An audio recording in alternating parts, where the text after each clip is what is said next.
Una producción original de Troop.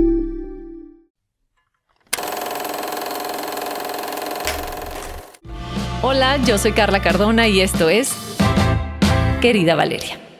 Hoy está con nosotros Juan Lucas Martín. Él es psicólogo clínico especializado en fobias, estrés postraumático y trastornos de ansiedad.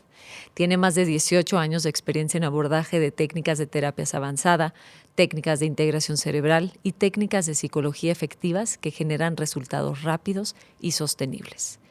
A través de este conjunto de técnicas y el poder de la visualización, enseña cómo apagar los mecanismos de estrés y cómo crear la realidad personal desde la ciencia, la salud mental y emocional. Su búsqueda comenzó a raíz de varias enfermedades físicas que lo llevaron a explorar terapias alternativas. Se formó con médicos y científicos que unieron la neurociencia con técnicas de Oriente de gran efectividad en el trabajo de emociones y creencias limitantes. Hoy ayuda a una comunidad de cientos de miles de personas con sus cursos y conferencias en distintos países. Querida Valeria, el cambio puede dar miedo porque nos saca de lo que conocemos, pero también es la puerta a cosas nuevas y maravillosas. A veces sentimos que dejar atrás lo viejo es como perder algo, pero en realidad estamos creciendo. Confía en ti, en lo fuerte y valiente que eres. Aunque el camino sea incierto, siempre encontrarás la forma de adaptarte y aprender. Lo desconocido puede ser aterrador, pero también puede sorprenderte de la mejor manera. Atrévete a dar el primer paso, porque ahí es donde comienzan las mejores aventuras. Bienvenidos a un episodio más de Querida Valeria. Hola, Juan, ¿cómo estás? Qué Hola, Carla, querida. Aquí. Gracias por invitarme. Un honor. No, el honor es mío. Creo que estás revolucionando a todos los mexicanos. Desde Argentina para el mundo, qué bárbaro. De verdad, creo que estás desafiando muchas de las maneras y costumbres que tenemos los mexicanos de pensar, que es una sola línea. Somos una población que creció mucho con la religión y eso para bien, tiene muchas cosas muy bondadosas, pero en muchas otras cosas creo que también nos limita a que solo una manera de pensar nos ata a ciertas creencias súper limitantes y llega Juan Lucas Martín a darnos la vuelta y a decir, piensa diferente, imagina, no sé, hay tantos conceptos que manejas interesantísimos, pero primero me encantaría que la gente te conozca. Sé que, no sé quién no te conoce, pero para el que no te conozca, ¿cómo empezaste? ¿Por qué la psicología? ¿Quién eres? ¿Cuál ha sido tu camino? Bueno, soy psicólogo clínico y estudié en Argentina, donde viví muchos años. También hice posgrados ahí con médicos, psiquiatras. Me especialicé en un tipo de terapias que se llaman terapias de avanzada, que son bastante modernas dentro de la psicología, para hacer trabajar al cerebro, a los hemisferios cerebrales, y trabajar miedos, traumas, emociones, creencias. Atendí muchos años pacientes y luego sentí un llamado dentro mío muy fuerte que tenía que compartirlo a más personas, hacerlo de una forma más expansiva. Y empecé a dar conferencias, cursos, al principio a grupitos muy chiquitos, muy pequeños, de 5 personas, 6 personas. Y bueno, gracias a Dios, no fue fácil por muchos momentos. Empecé a dar conferencias más grandes y hoy, son miles de personas que asistimos a nivel online desde el 2020, que nació todo el mundo online, y presencial, en teatros, auditorios, retiros presenciales. Así que hoy me dedico a eso, ser conferencista, brindando herramientas para que las personas puedan aplicarlas todos los días de su vida, sin necesidad de una guía diaria. Como de depender, ¿no? De alguien siempre. Sí. A mí no me gusta que dependan de mí. Entonces me gusta darle herramientas a la persona para que despierte ese poder que todos tenemos. Claro. Y que pueda sanar su pasado y pueda diseñar su futuro.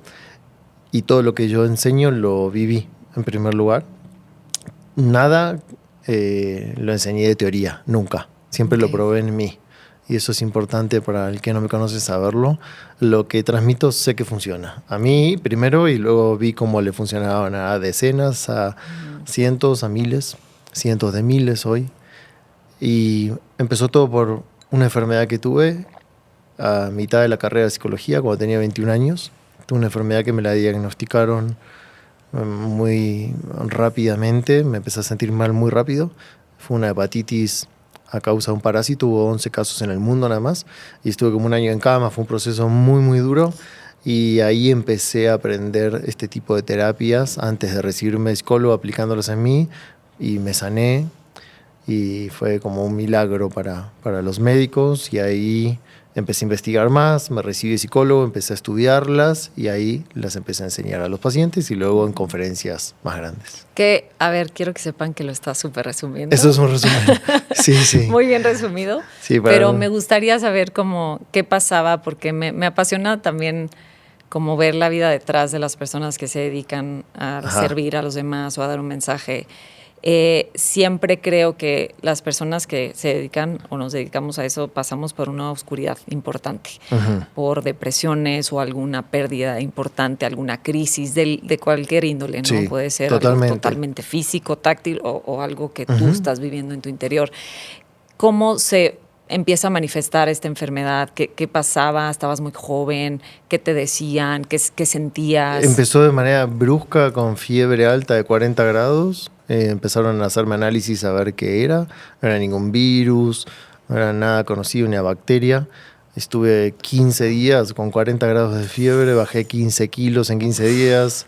Era piel y hueso, era como un esqueleto de flaco, no podía caminar, estaba postrado en la cama. De ser sano. Sí, perfecto, Totalmente sano, deportista, energía, trabajaba, estudiaba en la universidad, estaba en tercer año de la carrera de psicología. Okay. Estaba completamente vital y de la nada empieza eso.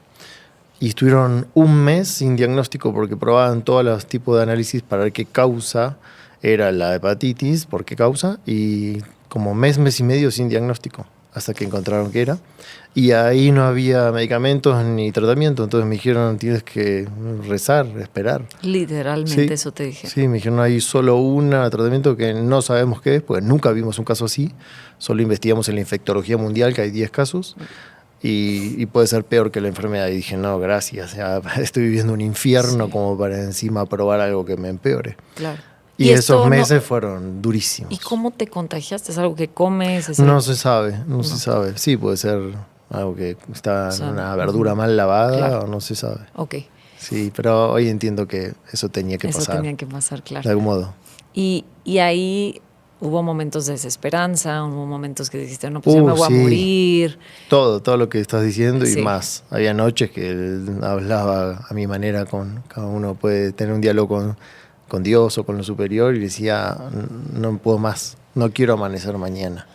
El dolor de cabeza, la fiebre alta, alucinaciones por la fiebre, terrible. Fue muy, muy, muy duro. Okay. Luego a veces mejoraba, había esperanza y luego volvía a empeorar. Claro. Otra vez la desesperanza, me sentía deprimido. Aparte cuando estás mal del hígado no tienes energía vital. Es un órgano muy importante en la energía. Pero bueno, ahí trabajé emociones. No tenía las herramientas que hoy en día, pero esa crisis vital muy fuerte me obligó a aferrarme a la vida y a decir, no me voy a ir, quiero mejorar. Y empezar a sanar. Y cuando no te encuentran esta cura de que te dijeron nada más reza, ¿ahí cómo empieza tu recuperación? Eso fue lo peor. ¿A qué decides No, ahí me curarte? deprimí y estuve como 4 meses sin moverme de la cama. Fueron como 7 meses en total en la cama. Como un año duró la enfermedad. En total hasta que el hígado dio bien los análisis. Que igual después seguí como 2 años agotado físicamente, ¿no? Okay. Pero me deprimí y como al tercer, cuarto mes dije, esto de afuera no pueden hacer nada y si encima yo me deprimo, va a terminar mal. Y recordé ahí, mi madre era psicóloga también, siempre me enseñaba de niño el poder de la visualización. Nunca lo había aplicado, no había tenido oportunidad importante para aplicarlo y ahí me empecé a visualizar que corría, que andaba en bici, que volvía a hacer deporte, que retomaba mi universidad, mi trabajo, que volvía a ver a mis amigos. Y empecé a sentirme cada vez mejor anímicamente y de repente los análisis clínicos empezaron a cambiar, empecé a mejorar clínicamente. Mi padre es médico, cardiólogo, empezó a ver una mejoría y yo dije, no se lo dije a nadie en ese momento, dije esto está funcionando. Y me quedaba horas visualizándome como ya me había recuperado, feliz, sano, volviendo a tener masa muscular, no tenía masa muscular.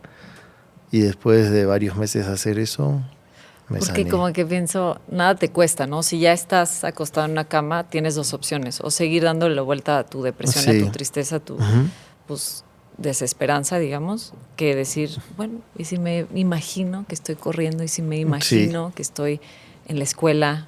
¿No? Es Sí, un poco- sí, recuperar esa fe, Claro. esa certeza de lo que no vemos.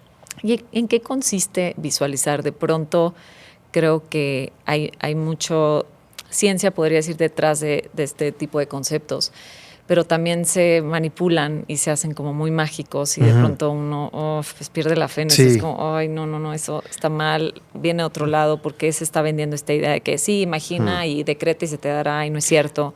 Sí, ¿Qué hay está, detrás o cómo lo manejas tú para que no se vuelva un concepto como como tan tú dices, mágica está o- muy distorsionado Exacto. y no es así. Y sí es una parte de la ciencia, se usa en medicina, se usa en psicología. La visualización es una herramienta muy útil y validada por la ciencia con muchos estudios. Pero sí, lamentablemente hay personas que la enseñan mal. Antes de visualizar, es bueno poder sanar las emociones que están molestando. Porque si no es difícil. Si uno está aterrado, con pánico, Te vas a visualizar imaginar, claro. es difícil. Te vas a visualizar escenario catastrófico. O si, no sé, estás con mucho enojo, mucha tristeza, yo le doy a las personas herramientas para que pueda bajar la emoción, la puedan reprocesar, se llama, que es que se calme el sistema nervioso y los hemisferios se integren, se comuniquen bien y puedas pensar con claridad. Como un Y tipo de regulación emocional.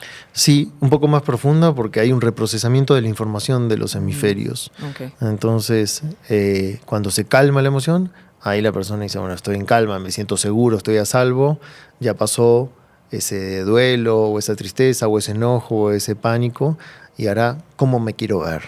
Y ahí empiezan a visualizar, les enseño con bases científicas y como tú decías, no es magia, no es visualizo y listo, no. Tienes que también actuar con coherencia a lo que estás visualizando, ¿no? A tus objetivos. Si te pones ciertos objetivos de, ok, quiero este trabajo, quiero transformar mi cuerpo a estar más delgado, más sano, o mis relaciones personales, está bien. Lo visualizas y accionas. Siempre digo visualización y acción. No solo No te quedas con los sentarte a- brazos cruzados Claro. a decir, bueno, que aparezca mágicamente lo que visualicé. Totalmente. Tal vez a alguien le ha funcionado así rápidamente, pero no Es lo poco enseño probable. así. Claro, o probablemente ya hay algo detrás de... Parece que es instantáneo, pero seguramente Sí, hubo y es algo algo- de trabajo detrás, ¿no? Ajá. Que no se dio cuenta. Sí. Y es algo muy fácil. De hecho, lo hacemos intuitivamente. Exacto.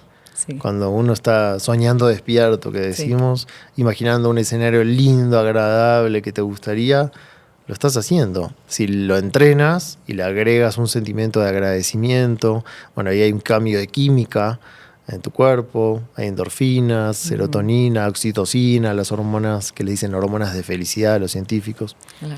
Entonces dices, wow, me siento bien después de 5 minutitos de haber visualizado cosas agradables, objetivos, metas, cambios. Qué bonito. Y sí, creo que yo también en ambas circunstancias me he como cachado, como decimos aquí. Porque en mi vida hubo un momento, y creo que lo he platicado mucho aquí, como de mucha depresión, de mucha oscuridad, y de que eso se estaba manifestando en muchas áreas de mi vida, en mi pareja, en mi matrimonio, de yo como mamá, de yo en mis roles distintos que ocupaba en la sociedad, amiga, etcétera. Siempre las circunstancias eran dramáticas, eran complejas, eran complicadas, entorpecía muchas cosas. Y yo tuve una experiencia que me pasó con un nutriólogo, ¿ok? Y eso yo siempre lo recomiendo. Para mí el poder de la escritura es enorme. Hace 20 años, yo creo, quería bajar mis típicos 3 kilitos y que no podía y ahí me estancaba. Y entonces fui con una nutrióloga para que me pudiera ayudar y me dijo, a ver, ¿qué estás comiendo? Es que te lo juro, yo le decía, te lo juro, yo como súper sano, o sea, yo me súper cuido. Está perfecto, te creo. Nomás tráeme, vas a venir en 5 días y me vas a traer el blog, literal, de todo lo que entra por tu boca. Todo, si fue una paletita porque estás aburrida, si fue la granola, si fue lo que sea, un pedazo de piña, todo lo vas a notar. Me quedé impactada con todo lo que yo comía, ¿okay? Todo, lo vi, dije, no puede ser. Ahí lo Y yo hiciste decía, consciente. Lo hice consciente, dije, ¿cómo? Según yo como pepino y pollo a la plancha. Y no es cierto. Tal vez es mi alimento la comida, pero todo lo demás yo no lo contaba porque era la mordidita Claro. y picaba y todo. Entonces, cuando me di cuenta y tuve eso frente a mí, eso lo trasladé a mi vida. Entonces, cuando no me daba cuenta que tenía ahí 2, 3 años, no me acuerdo cuántos, me regresé a esta anécdota de la nutróloga y dije, a ver, ¿qué estás pensando? Vamos a empezar, ¿qué estás pensando antes de dormir? Todos los días, sin excepción, yo me imaginaba escenarios trágicos.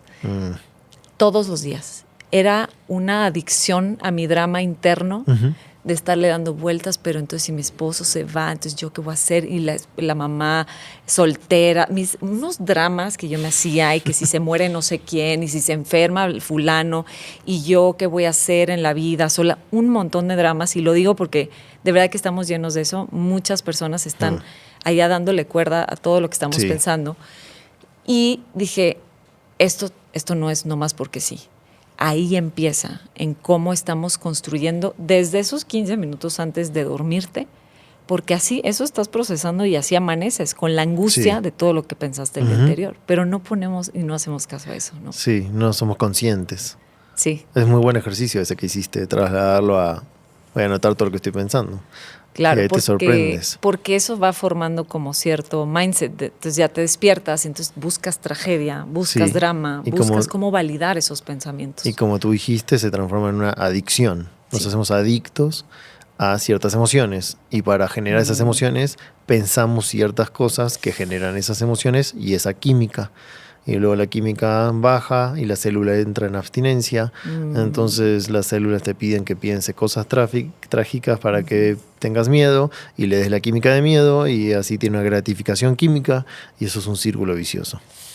Entonces no nos damos cuenta y llevamos años o pensando negativo, o pensando en miedo o revolviendo cosas del pasado que te ponen triste, pues te hiciste adicto a pensar sobre esa tristeza o sobre ese enojo o sobre ese rencor. Exactamente. Entonces o sobre cómo fuiste la víctima en tal circunstancia, pero tienes años pensando lo mismo. Y no sales de ahí. Es difícil. Exacto. Y ahorita que tocabas el tema de la transformación y de cómo fue para ti esa experiencia tan transformadora, justo me detengo a pensar en lo difícil que es transformar una vida, lo atados que nos sentimos a la manera en la que creemos que somos, a la identidad que hemos construido, a lo que creemos y nos hemos creído que los demás nos contaron sobre nosotros, que si eres bueno para esto, si sirves para algo o no, si te queda bien esa personalidad linda, sumisa, pero igual chance no eres tanto, o a lo mejor ya te compraste la identidad de ser el narciso grandioso y igual estás nada más asustado y quieres ser otra cosa, pero no te das el permiso porque ya te validaron así. Es decir, como que siempre nos atamos y nos da mucho miedo cambiar. Y es este miedo al cambio el que siempre está en mi cabeza y es un tema que me ocupa mucho en mi vida. Y quiero que platiquemos justo de eso, o sea, de por qué tenemos tanta resistencia al cambio, tanto miedo al cambio.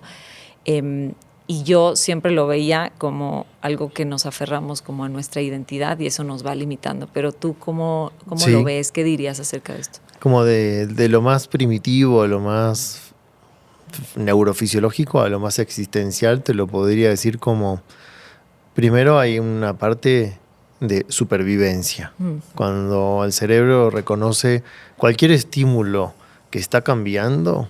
Cualquier variable que es nueva, el cerebro dice, si eso es nuevo, ahí hay peligro porque no sé qué hay. Y para que sobrevivas más tiempo, voy a pensar todas las posibilidades negativas que pueda haber en eso nuevo. Eso es muy importante saberlo porque es bien instintivo, claro, bien de instinto animal. Ocurre. Para que sobrevivas más, es supervivencia. Okay. Se llama fenómeno negativista del cerebro, que es pensar la posibilidad negativa ante algo nuevo. ¿Para qué? Para que estés preparado a cualquier peligro y el objetivo es que vivas más lo máximo posible, ¿ok? Claro. Entonces, desde ahí, que vas superando eso, si lo entiendes, hasta lo que tú dijiste que es como lo más existencial, hay todo un abanico de pasos. De lo más existencial sería, voy a perder mi esencia si cambio, ¿quién voy a ser? Si dejo este trabajo, ¿quién va a ser esa versión de mí donde trabajé 30 años de eso? Si le digo a mi familia y a todos mis seres cercanos que ya no me voy a dedicar a eso y ahora me voy a dedicar a esto, el miedo a qué me van a decir, que me van a juzgar, y encima sumado a los miedos de que es nuevo lo que estoy eligiendo y hay riesgo de que no me vaya como estoy pensando. Entonces, miedo más existencial del sentido, de identidad. Puedo perder mi identidad al cambiar. Claro. Entonces también hay que trabajarlo a ese nivel. Por supuesto. Y me imagino, mucho miedo, siento, a lo incierto, al no saber qué me va a pasar. Sí, pero esa cuota está siempre, y la incertidumbre, a mí siempre me gusta diferenciarla. Okay. La incertidumbre es inherente a la vida. Los miedos también, ¿verdad? Pero tú puedes trabajar un miedo y se va. Y dices, ya no tengo más miedo. Sí. Eso pasa muchas veces. Sí. Yo le enseño a las personas técnicas para miedo a volar en avión. Te doy un ejemplo, una fobia simple. Y el miedo lo trabaja el trauma, o el miedo si no se acuerda del trauma, y se va. Y vuela en avión y me saca una foto desde el avión feliz. Se fue. La incertidumbre nunca se va a ir. Porque la incertidumbre es inherente a la vida, es parte de la vida. Y sería aburrido que no esté también, ¿no? Si tú dices, voy a cambiar y ya sabes todo lo que va a pasar, no tendría sentido, no habría crecimiento, no habría evolución personal. Entonces la incertidumbre hay que abrazarla, hay que amigarse. Siempre yo le digo a las personas, eso no quieras que se vaya, no se va a ir la incertidumbre. Claro. Tienes que correr un riesgo y atravesar la incertidumbre, porque en lo nuevo no hay garantías, claro, en un cambio. Totalmente. Y es parte. Pero si te amigas con eso, vives esa incertidumbre hasta con felicidad. Puedes estar feliz, pero con incertidumbre. Puede ser incluso emocionante. Pues, no sé qué va a pasar y eso lo hace emocionante. Sí, y eso te hace buscar en ti más herramientas, adentro, afuera, aprender, investigar, hablar con gente que tiene más experiencia. Te nutre la incertidumbre. En cambio, cero incertidumbre, cero ansiedad, es lo que llamamos la zona de confort, ¿no? Estoy mal, pero no arriesgo. Claro. Y ahorita que mencionabas el trauma, siempre hay un trauma cuando hay un miedo, no fobia, sino un miedo, digamos que estos miedos normales, a lo incierto, a que me pase algo malo, a enfermarme, a que me dejen, a que, no sé, ¿no? Siempre hay un trauma. No siempre, pero en la mayoría de los casos sí. ¿Y qué se entiende por trauma? Trauma puede ser una experiencia que dolió, que estresó, no fue algo terrible, pero en ese momento tu cerebro lo decodificó de una manera como peligro y tiene miedo que vuelva a pasar. Entonces puedes tener muchos pensamientos durante muchos años de tengo miedo que eso pase, por no resolver ese trauma. Si tú resuelves el trauma en el pasado, el cerebro dice, estoy a salvo, sobreviví a eso, no tiene por qué volver a pasar. Y se va el miedo. El miedo, la fobia o pánico. ¿Y cómo lo trabajas? Bueno, ahí les enseño justo estas técnicas para que, sin hablar, pensando en imágenes, el trauma, como una película en tu mente, lo que dolió, mientras haces trabajar a los hemisferios cerebrales con estas técnicas que son autoaplicables y muy fáciles. Entonces el cerebro pasa otra vez esa película. El hemisferio izquierdo es el lógico-matemático, el derecho es el emocional, intuitivo, tiene funciones muy diferentes. Y la emoción está en la amígdala, en el sistema límbico, pero las imágenes, las sensaciones y la emoción asociada a las imágenes, ahí hay mucha actividad en el derecho y el izquierdo no puede entender lo que pasó lógicamente.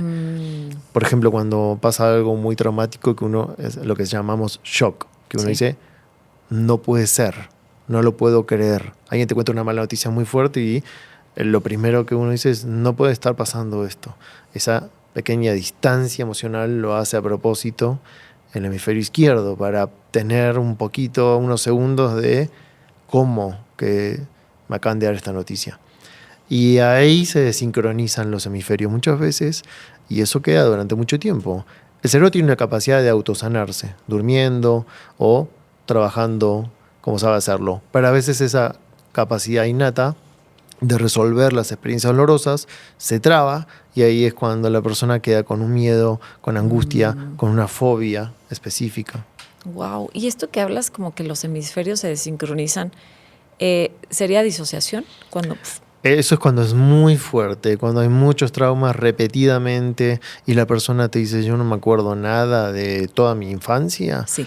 Bueno, muchas veces ahí hay disociación, que es lo que tú mencionas, que es como un mecanismo de defensa ante algo muy doloroso, que el cerebro dice: yo no puedo manejar esta situación. Entonces la guarda, la tapa para seguir adelante. Exacto. Y después la persona, por X motivo, se le puede despertar, por ejemplo, haciendo una terapia psicológica, o de la nada venir un recuerdo del trauma que quedó tapado.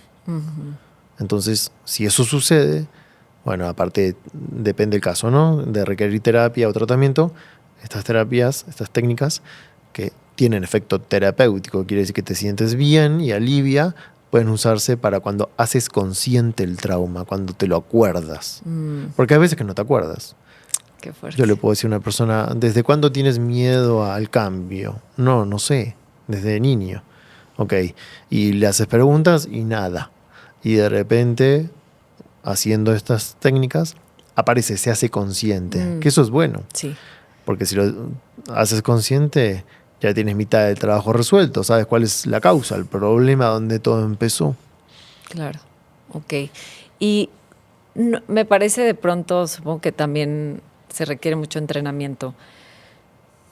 Cuando emergen los traumas, cuando se hacen conscientes, ese proceso no es complejo, hasta a veces siento peligroso cuando son muy severos, digamos, a lo mejor un tipo de abuso muy severo en la infancia que bloqueamos y que de repente sale y te puedes desatar una crisis o algo, o sea, no puede ser... Hay crisis de llanto, sí puede haber crisis fuertes, depende qué haya pasado, sí. Exacto. Si el abuso fue repetitivo, un excombatiente de guerra, cuando fue crónico un trauma tras otro durante mucho tiempo, esa persona necesita un acompañamiento, una terapia. Y Claro. yo siempre lo digo en los cursos presenciales, online. Estas técnicas sirven mientras tanto puedas manejarlo solo. Si esta ya no puedes manejar, es el momento de que a la par que practicas tengas un acompañamiento, porque a veces es mucho, fueron 10 años de abuso físico, Exacto. sexual, emocional, psicológico, y esa persona necesita hacerlo. Pero es importante demitificar un poco la palabra trauma, porque no es solo el que fue a la guerra o vivió un accidente terrible y toda su familia se fue, no. Maltrato sutil durante años, psicológico, verbal, desprecio, todo eso se puede ir convirtiendo en traumas y te afectan en las relaciones de pareja, laborales, en el día a día, Claro. porque quedaste como estancado en el tiempo. Sí. Es cuando sale como nuestro niño chiquito ahí. Exacto, ¿no? lo que se llama en psicología el niño herido, las heridas del niño interior. Y también me interesa mucho ahorita que mencionas cuando hay cero ansiedad, que estamos en la zona de confort. Ajá. A mí de pronto porque hubo un par de personas que me decían, es que todo el mundo me dice, sal de la zona de confort. Pues es que para eso llegué aquí, sí estoy súper feliz, estoy confortable, Sí. mira, me costó llegar a una zona de paz y yo le llamo más bien la zona conocida. A mí me acomodó muy bien eso porque todo estaba, sabes qué va a pasar, malo o bueno. Es que no es Sí. algo necesariamente bonito, no es una zona de paz, sino es una zona conocida. ¿Así la describirías tú o tú cómo la describes? En psicología se conoce como, es un estado psicológico de ansiedad cero. Ok. No quiere decir que tengas paz o estés Exacto. feliz. Nomás Por lo general, es no ansiedad. Ok. No estás feliz, Ya. ni tienes paz, ni estás contento ni conforme con tu vida. Ya. Estoy cómodo, por eso zona de confort. Cómodo. Pero lo que pasa es que se confunde porque uno dice, confort es algo lindo. Sí, pero ahí es como la paradoja. Estoy confortable en algo que me hace infeliz. Por ejemplo, un trabajo. Hay personas que te dicen, odio mi trabajo. ¿Y hace cuánto trabajas de eso? 25 años. Y le dices, pero ¿cómo haces? Y bueno, pero me da miedo ir a buscar otro. ¿Por qué no cambias? Si tienes experiencia, tienes estudios, hay 1000 posibilidades. No, me da ansiedad cambiar. ¿Y qué tal si no llego a ganar lo que gano hoy? Si no tengo los beneficios. O ¿Está ya bien? nunca más me vuelven al trabajo, Exacto. ¿no? Esos pensamientos. Entonces es ansiedad cero. Es no tolero un poquito de monto de ansiedad o incertidumbre, lo que hablábamos. Por eso se quedan ahí. Aunque no les guste, aunque se quejen, o que estén totalmente vacíos por dentro, prefiero este confort del malestar a arriesgar y que me salga mal. Y le tenemos mucho miedo a la ansiedad. Hoy que hablamos tanto de ansiedad, pero sí hay una cantidad saludable y Exacto. necesaria, ¿no? Sí, si tú vas a dar un examen y vas completamente relajado, te puede ir mal. Si vas con un pequeño monto de ansiedad, tu cerebro está activo para responder, para hacer conexiones nerviosas y acordarte lo que estudiaste. Un poquito de ansiedad sirve. Si un maratonista va a correr una maratón completamente relajado, no puede correr. Entonces sí, Exacto. Cuando es funcional, sí. Cuando te paraliza o ya te está quitando el sueño, haciendo comerte las uñas, comer comida sin hambre, estar irritable, bueno, ahí ya no está siendo funcional. Ok. Tienes que ver dónde está el problema y solucionarlo. Claro. ¿Y cuál dirías tú que es la diferencia entre miedo y ansiedad? Son como primos hermanos. Sí, pero- son como primos hermanos. La ansiedad es como menor monto, menor volumen. Si eso aumenta, es miedo, la emoción de miedo, que también es una emoción, y se retroalimenta con pensamientos más trágicos. Y si eso aumenta, ya es pánico. Por ejemplo, un ataque de pánico, donde la persona pierde el control. Piensa Sí. que se va a morir, que se va a volver loco, no puede respirar. Piensa que le va a dar un infarto, le falta el aire. Ok. Ya eso es pánico, es incontrolable. Y limita 100%. limita mucho a la persona. No va a ciertos lugares por pánico, evita ciertas situaciones por miedo a que le vuelva a dar un ataque de pánico. Es horrible un ataque de pánico. Espantoso. No te pasa nada físicamente grave. Sí, hay taquicardia, sudoración, mareo y un montón de cosas más, pero nadie se murió de un ataque de pánico. Exacto. Pero la persona que lo está teniendo cree que sí. Total. Y es difícil hacerlo entrar en razón. Sí. Mi maestro, que era un gran médico, él siempre me decía, era mi especialidad, ¿no? Trastornos de ansiedad, la primera que es relacionada con trauma, con estrés postraumático. Todo eso él me lo enseñó y él me decía, cuando venga un paciente con ataque de pánico, tienes que hacer que tenga un ataque de pánico en el consultorio y luego le enseñas cómo calmarse. Y a mí me daba miedo, yo era principiante y yo decía, ¿cómo voy a hacer eso? Claro. No, lo tienes que hacer justamente porque eso lo va a ayudar a decir, no me morí. No Y pasó estoy nada. en un entorno seguro, está mi psicólogo, estoy en un consultorio, no hay peligro. Y él era real. Entonces yo lo hacía hiperventilar, respirar por la boca. O sea, literal lo provocabas. Sí, le decía a la Ok. persona que hiperventile Ok.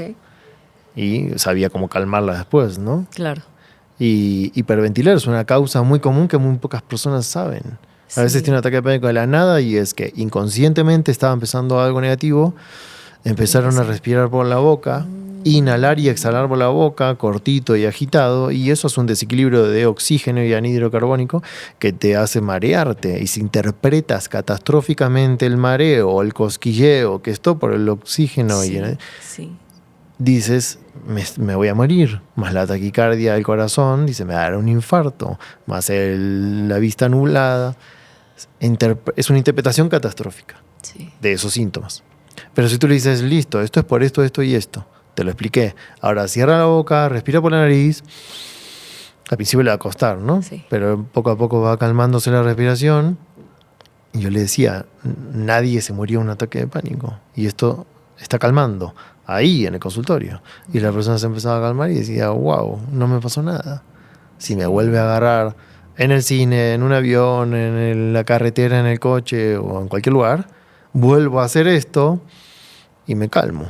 Ya tiene una herramienta, ¿no? Sí, y después con tiempo, ver, ok, a ver, qué traumas tuviste, cuándo empezaron los ataques de pánico, y tratar de dilucidar cuál fue la causa o causas. Ajá. Y ahorita que hablas y cómo lo asististe, pienso en el espacio seguro al que todos tenemos derecho. Tendríamos que tener acceso a un espacio seguro.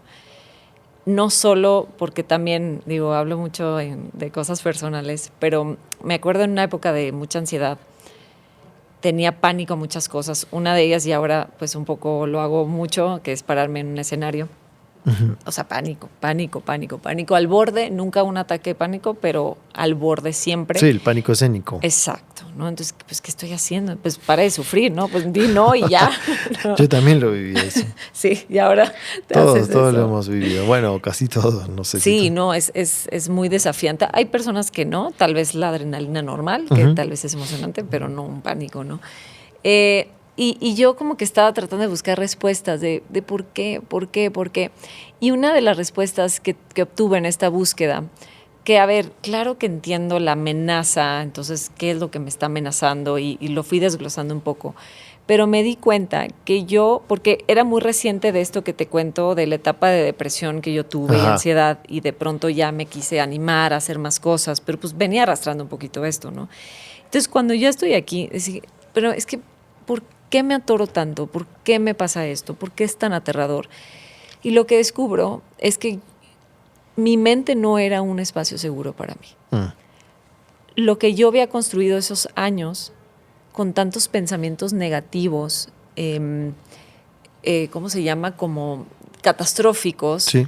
Y de repente un día digo, ya, voy a salir adelante con mi vida, voy a ir a buscar trabajo. No, pues da una plática no sé dónde. Pues es que no es de la noche a la mañana. El espacio que yo había construido, que esta es mi casa, o sea, yo siempre lo pienso, pues yo soy mi casa, es donde yo vivo. ¿Es un espacio seguro o no? Porque claro que todos tenemos derecho y tendríamos nuestro trabajo como padres o en pareja, pues es literalmente que tu casa sea un espacio seguro, donde tu pareja, donde tus papás, donde quien sea que viva ahí, se sienta cómodo y que, digo, salimos a la jungla a trabajar y que sea un espacio de decompression, pues como de soltar y todo. Pero yo me di cuenta que yo nunca me sentía segura en ningún espacio, ni en mi casa me protegía, pero más que protección, yo creo que yo me escondía en mi casa.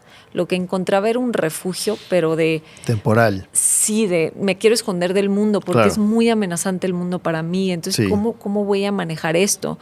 Y yo creo que muchas personas también, por sobrevivir y porque traemos arrastrando muchas cosas, no hemos construido un espacio seguro aquí. Yo cuando pasaba, sí lo había hecho bien, porque luego aparte un poco el coraje de que las personas te dicen, no, lo hiciste súper bien. Entonces ¿por qué si lo hago bien? ¿Por qué me siento así? Me latigaba de una manera exagerada, desproporcionada, me hablaba horrible. Entonces, pues, ¿cómo me voy a querer subir a un escenario si yo soy la primera?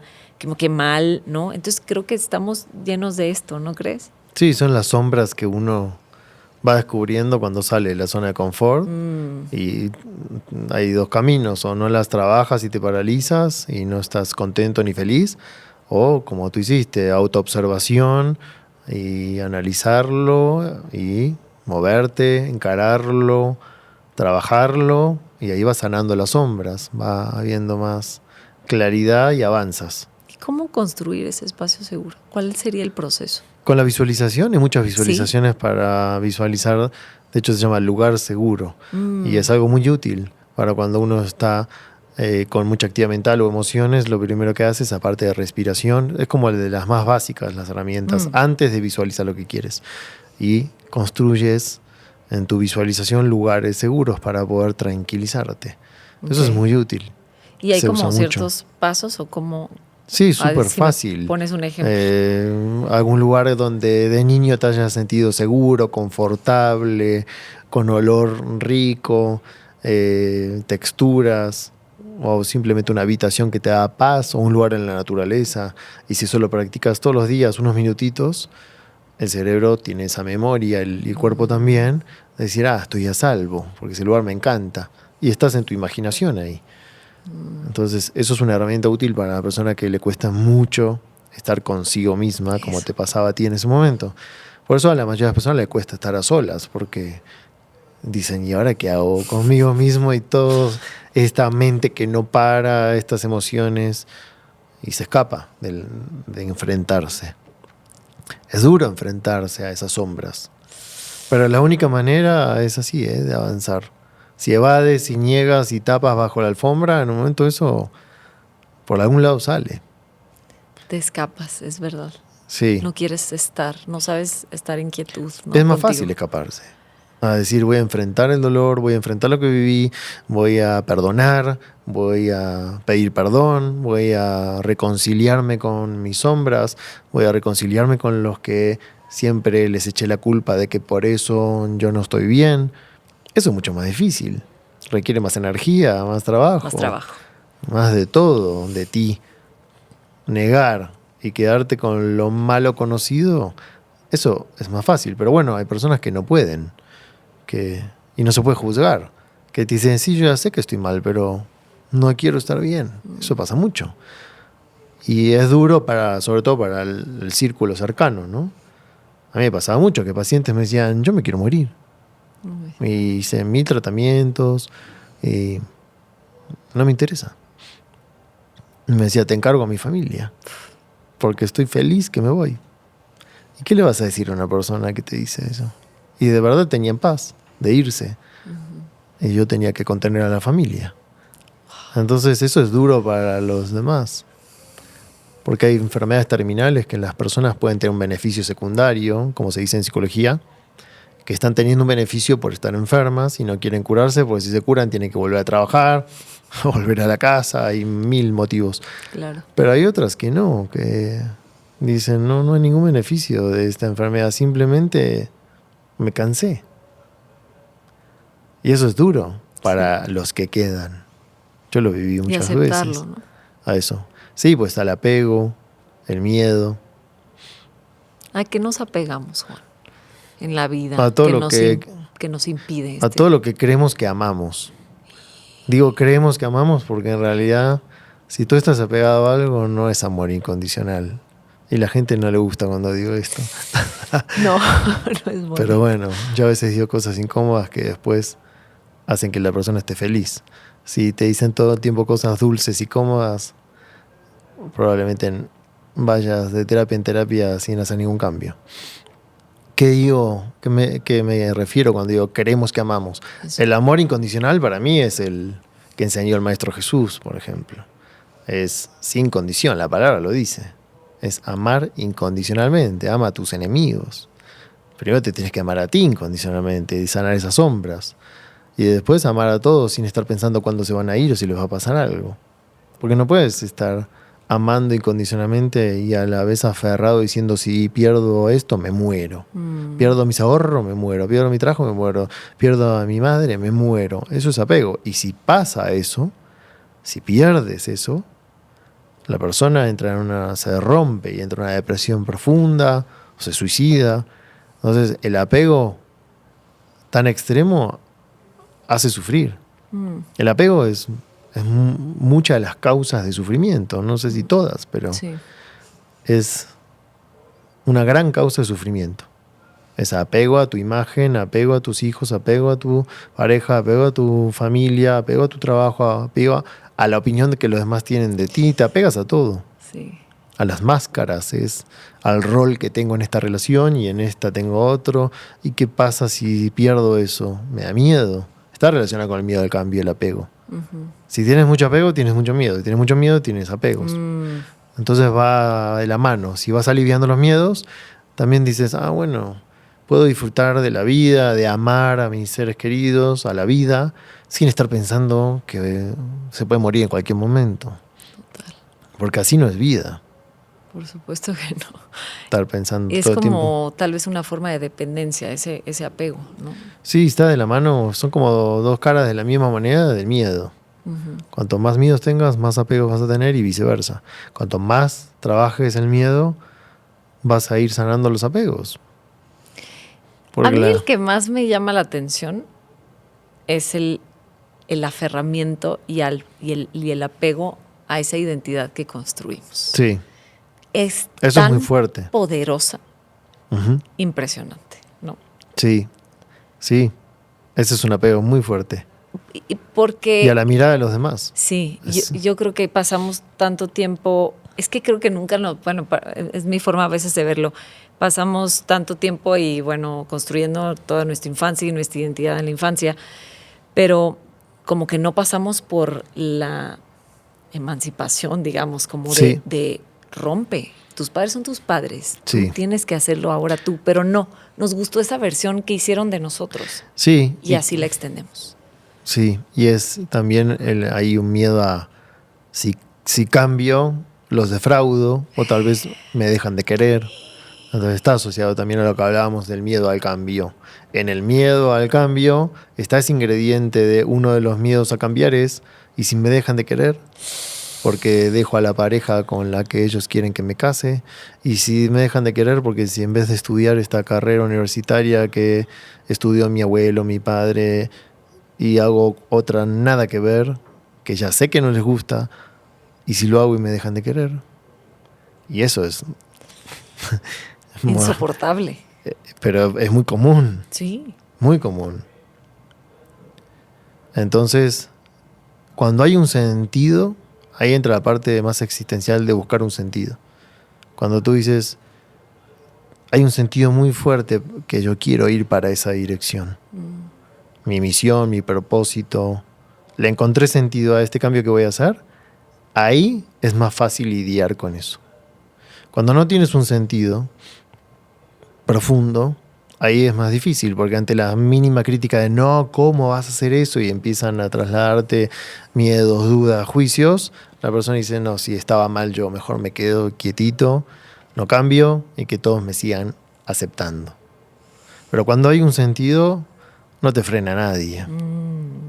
Como decía Viktor Frankl, que para mí es un gran referente en la psicología, y todos deberían leer, aunque sea ese libro, El hombre en busca del sentido. A mí me hizo muy bien, lo leí de adolescente por primera vez y lo leí muchas veces en mi vida y me ayudó mucho cuando yo estaba enfermo. Él dice, si el para qué es muy fuerte, no hay casi ningún cómo que te detenga. O sea, no sé cómo lo voy a hacer, pero esa es mi misión, yo voy a ir ahí. Y hay curvas, altibajos, valles, montañas, desiertos, crisis, pero tienes claro que ese es tu sentido. Ahí es más fácil soportar el que dirán, los juicios. Yo cuando empecé a enseñar todas estas técnicas, hace 20 años en Argentina, estaba todo los paradigmas eran muy cerrados. Claro. Es ¿cómo? ¿Te volviste loco? ¿Cómo vas a enseñar visualización?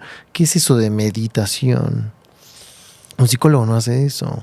Si te va bien con tus pacientes, ¿por qué empezaste a hacer esto? Fue esa noche oscura del alma que tienes que atravesar. Claro. Pero mi sentido siempre estuvo muy claro. No me importa que digan lo que quieran. Y hubo momentos de soledad, de juicio, de tristeza. Entonces por eso yo siempre le digo a las personas, busca un sentido, porque la vida pasa rápido. Y si tu sentido va a ser agradarle a los demás, vas a tener un vacío enorme. Y un día te puedes romper. Total. Se necesita destruir una parte de nosotros, Sí. matar una parte de nosotros para que salga una Sí. nueva. Sí, es como ese cambio de piel que hacen los animales para revitalizarse y empezar una nueva etapa. Sí, algo se tiene que venir abajo. Como una muerte, ¿no? Hay que morir, una parte de nosotros tiene que morir. Sí, Ya un no, aspecto. Ya no sirve. Algo se derrumba. ¿De qué te agarras en el proceso? Creo que esa es muchas de las personas. Como, es que sí quiero y lo voy a hacer, pero ¿de qué me agarro en esa transición que a lo mejor es un mes, un año o 2, en lo que paso acá y agarro más confianza? ¿De qué me agarro? Y en todo lo que te dé fuerza. Las cosas de que cuando desde la infancia te gustaban, uno sabe cuál es su esencia. Sí. Que de la esencia de uno, de la espiritualidad. No digo religión, puede ser religión la parte espiritual de una persona, sí, obvio, pero eso ayuda mucho. Cuando hay vacío y hay miedo, todo está en contra y yo siento que tengo que ir para ahí, bueno, esa espiritualidad hace que puedas tener fe, que es un concepto espiritual, que es creer en lo que no veo todavía. Pero sé que existe y que algo va a pasar. No sé cómo, no sé cuándo, pero va a pasar. Okay. Y esa tú Eso la ayuda construyes. mucho. Sí, eso. Es tu fe. Se entrena también. Ok. Puedes estudiar, puedes leer, pero se siente, se entrena el sentimiento. Sí, que hay personas que dicen, no, yo envidio a la gente que tiene fe. A mí nunca me enseñaron o nunca supe. No, puedes hacerlo también. No es que uno nace con fe y otro no. Es una decisión, como todo en la vida. Claro. Lo que pasa es que es más fácil decir, no, yo no tengo fe, no creo que nada bueno va a pasar, y me quedo con brazos cruzados quejándome como víctima. Sí. Eso es más fácil. Es que yo creo que es cuando la vida no quieres tener fe, cuando todo medio lo llevas bien, en confort o no, pero tu vida mal que bien funciona. Creo que la fe, muchas de las personas que no tuvieron un entrenamiento previo, que en su familia no se los enseñaron este concepto de fe, es hasta que la vida te pone en ese rincón donde ya no hay nada más que hacer. Ya lo intentaste todo, ya fuiste, viniste, compraste, perdiste, ya lo hiciste todo. Y dicen es que pues es el tocar fondo para muchas personas y que no hubo salida más que pues tener fe. ¿Qué más puedo hacer? Voy a tener fe en que esto va a mejorar. Sí. No sé cómo. Sí. Pero esto va a funcionar. Sí, a veces es eso, cuando tocas fondo y te agarras de eso, que es lo único que queda. Cuando tocas fondo, ya no hay más para abajo, así que subes. ¿Tienes algún testimonio, anécdota de alguna persona que no se te olvide, a la que acompañaste, que transformó su vida o que mejoró? Los más impactantes, por lo menos para mí, ¿no? Que a mí más me emocionan son la gente que se iba a suicidar y no se suicidó después de un curso mío. Eso para mí es lo más fuerte. Wow. Habiendo vivido el suicidio de mi hermano. Okay. Entonces para mí eso es como... es lo más grande. Cuando alguien te dice, estaba a punto de matarme y escuché algo que dijiste en un podcast, una amiga me pasó una meditación o te vi en vivo y ese fin de semana renací y decidí aferrarme a la vida, para mí eso es como... Ay, qué bonito. Qué bonito. Y no hay más fuerte que eso. ajá, yo creo que es eso, ¿no? Cuando tú puedes ver los efectos de tu, pues de eso que tal vez intencional, no sabes de pronto a quién puntualmente, hoy que no das terapia de uno a uno, pero pues tu mensaje cómo puede impactar las maneras tan impresionantes, ¿no? Sí, eso tengo muchos. Que el día de hoy me escriben por Instagram. Nunca me voy a olvidar de ese mensajito, esa contención, ese curso. Estoy más vivo que nunca, estoy más viva que nunca. Y me mandan fotos haciendo deporte, con pareja, en abundancia, de todo en la vida. Eso es muy gratificante. ¿Qué recomendarías tú en este proceso de alguna persona que esté queriendo cambiar algo de su vida, queriendo dejar algún hábito que nos suma, desde lo más simple de esto ya no me funciona, lo quiero cambiar, no sé, dejar de fumar, mejorar su estilo de vida en algún aspecto, hasta algo grande e importante que implica pues muchos ovarios, mucha valentía,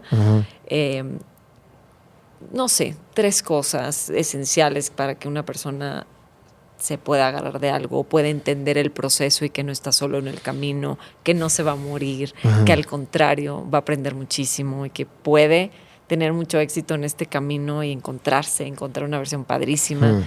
¿Qué les podrías decir? 2, 3 cosas. En primer lugar, replantearse lo aprendido, replantearse paradigmas, creencias.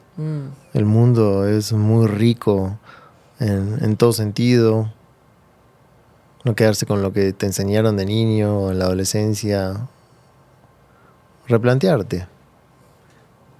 Perdonar a uno y luego a los demás. Eso es muy sanador. Sea lo que sea que vengas arrastrando. Y luego cultivar, sí, el amor propio para luego poder amar a los demás. Porque si no te amas a ti, estás ahí en guerra contigo, no vas a poder estar en armonía con el mundo afuera. Y agradecer.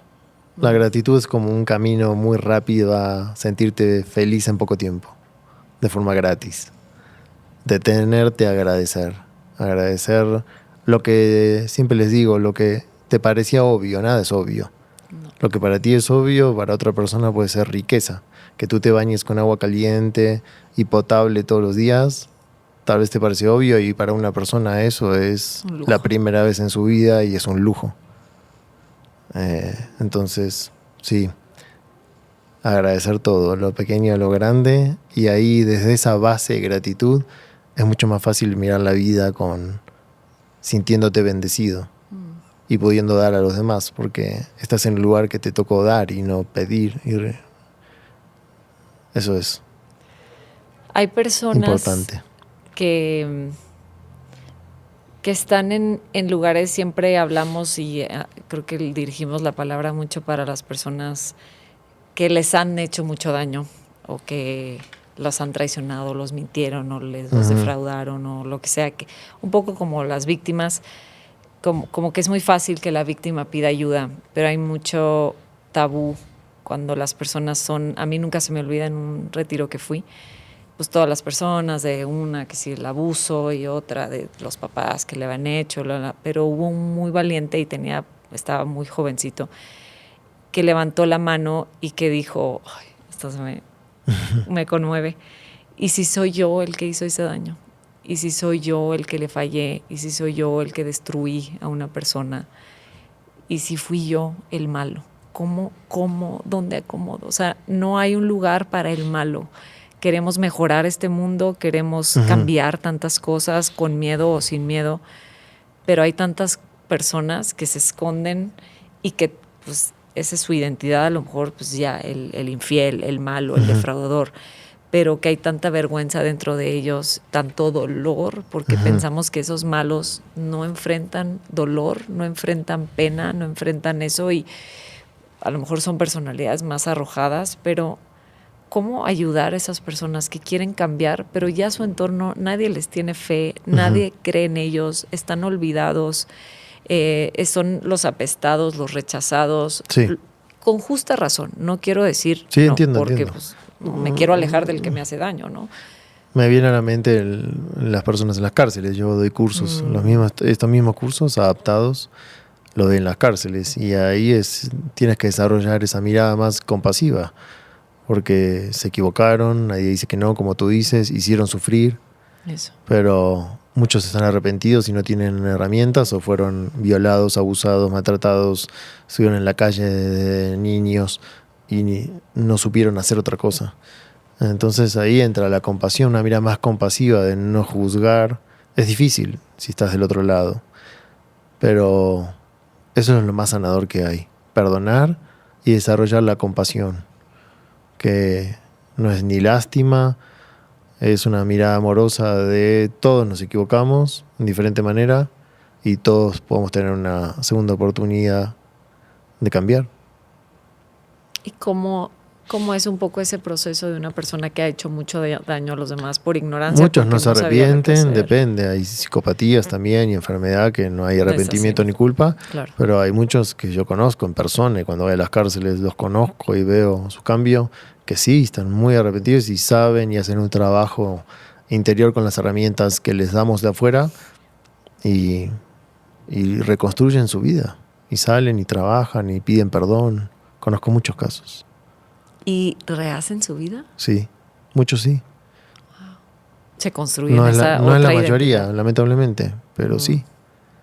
Y no vuelven a lastimar y no vuelven a hacer daño. Sí, muchos. Ok. La compasión es difícil de sentir por alguien que te hace daño. Es como es como una comprensión. La compasión es como el deseo de que no haya más sufrimiento. Tiene muchas interpretaciones la compasión, ¿no? Pero como la mirada más oriental, o en Occidente le decimos amor incondicional, ahí no se utiliza esa palabra, se usa compasión. Es como, sí, no juzgar, que se extinga el sufrimiento en mí y en los otros. Okay. Es el deseo que dejes de sufrir, que dejes de hacer daño, por ende que dejes de sufrir, por ende que no haya más nadie que sufra del otro lado. Es todo lo contrario al juicio, que nos enseñaron a juzgar. Es, fulano hizo otra cosa, bueno, condenado de por vida. Fulana te dijo otra cosa, listo, no es más mi amiga. Juicio, juicio, juicio, juicio. Con nosotros mismos también. Claro. Somos mucho más duros con nosotros que con los demás. Claro. ¿Y cuál es esa línea entre ser compasivo y ser permisivo? Yo por mucho rato lo confundí, ¿eh? Yo, no, es que Sí, soy compasivo confunde. y todo el mundo me hacía daño. No, pero es que yo Sí. entiendo porque son personas heridas. Y ¿cuál es la línea? Sí, es delgada esa línea, es muy buen punto, y lo confundes, todos lo hemos confundido. Pero bueno, cuando ya te estás exponiendo a alguien que sigue agresivo, y puede ser tu familiar, alguien cercano, eso no es amor a ti. Entonces la pregunta es, ¿esto es amor hacia mí? Si estoy en este lugar, en esta relación, en este trabajo, donde me maltratan, me desvalorizan, ¿me estoy amando o me estoy dejando yo desvalorizar? Y ahí viene el límite, que nos cuesta verlo como una demostración de amor, pero es una demostración de amor el límite. Es basta, no te lo permito más. O me corro directamente de ese lugar. Okay. Y tal vez el otro reflexiona ante ese límite o tal vez no, pero a ti no te hace más daño. Te proteges. Y es amor hacia ti y encima amor hacia el otro, porque a veces el otro aprende. Claro. Y dice, nunca me habían puesto un límite así y tu límite me hizo reflexionar y te pido disculpas. Y las cosas cambian. Se acomoda la relación gracias a tu firmeza. Cuesta, a las personas les cuesta cuando yo hablo de límites y les comparo con algo más básico, que es con un niño. Si tu hijo está a punto de tirarse por el balcón, tú le pones un límite. Si va a tocar el fuego, le dices no y le pones un límite firme si hace falta, porque se va a hacer daño. Sí. Entonces es una demostración de amor tu límite. Claro. Si tú dijeras, no voy a hacer nada, pobrecito, que experimente. La mano quema. Se quema la mano. Entonces, a las personas que les cuesta poner límite, por lo general tienen culpa.